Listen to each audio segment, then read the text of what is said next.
The Indiana Fever just defeated the Minnesota Lynx on this fine Sunday evening or afternoon, and it has been an incredible game, a very, very intense, very exciting, passionate game, watching it all take place. The final score was Indiana Fever had 81 points to the Minnesota Lynx 74 points. So the first quarter ends with Fever having 20 points to the Minnesota Lynx just 19 points. So they were just up just by 1 point. The second quarter ends and they are both tied. They have 38 points to Indiana Fever, 38 points to Minnesota Lynx, 38 points. The third quarter, now this is when Minnesota Lynx went on a run, okay? The third quarter ends to Indiana Fever having 45 points to Minnesota Lynx, 60 points. It was crazy. But like the Indiana Fever always do, they came through at the fourth quarter. They don't crumble, like, kind of like, adjust where they need to make adjustments. And then they just began to just crush, just literally just punish and pound the Minnesota Lynx in the fourth quarter, which ended, of course, with the game being 81 points Fever to Minnesota Lynx 74 points. The top performance for this game for both teams was for the Indiana Fever. We had Miss Aliyah Boston. She put up 17 points. She had 16 rebounds and 2 assists. Okay, clap it up for Miss Aliyah Boston. Now, for the Minnesota Lynx, our top performer was Bridget Carlton. Bridget Carlton. She put up 17 points, had 7 rebounds and 6 assists. Let's clap it up for Miss Bridget Carlton. Yes. Some standout players from the Indiana Fever. Okay, we got Miss Kelsey Mitchell, okay, aka the ball hog. I don't care. I like it. She put up 21 points. She had 4 rebounds and 3 assists. Of course, we got Caitlin Clark. She put up 17 points. She had 3 rebounds and 6 assists. Then we got Nalissa Smith, 11 points, 2 rebounds, and 3 assists. Nalissa has gotten her mess together. I don't know what Coach Size, again, I did a video about her getting DP'd for spending time with Dejanay Carrington, the ops of Connecticut Sun. But you know what? Nalissa said, no, baby, I'm here to stay. Ain't nobody going to run me out of the Indiana Fever, out of the WNBA. Nalissa Smith is showing and proving. She's she's putting in work. And she's just, like, her consistency now is like starting to hit.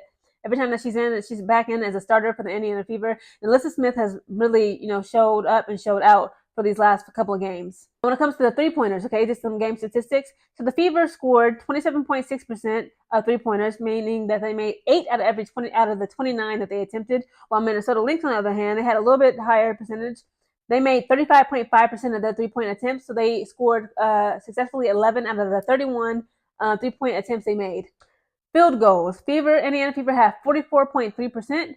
They made 31 out of their 70 shots, whereas the Minnesota Lynx, they were a little bit under 38.6%. They made 27 out of their 70 shots. So they each had shot 70, evenly, but the Indiana Fever was much more accurate, a little bit more accurate than the Minnesota Lynx in today's game. Now, assists. So Fever had 19 assists to Lynx 20, and for rebounds, the Indiana Fever had 45 to the Minnesota Lynx 39 points. Now, how come Aliyah Boston's name, and along with some other ladies, but I want to talk about Aliyah Boston. How come her name is not being brought up for Rookie of the Year? Aliyah Boston, it's just like, again, I like the rivalry. Again, it's real in the sport. I like it. Again, I was never a fan or, a spectator of the WNBA until this season because, again, that Angel Reese rivalry with Caitlin Clark, it was good. People like the heroes and villains. But it's like, it's too much media attention being brought on just Angel Reese or Caitlin Clark and like this beef and rivalry. And like, honestly, both fan bases are getting on my nerves. It's like racism, sexism, misogyny, anti-lesbianism, homosexuality, genders, and all this other stuff. I'm like, but wait a minute, there's other ladies too. Like, look at Aliyah Boston. Aliyah Boston has been crushing it.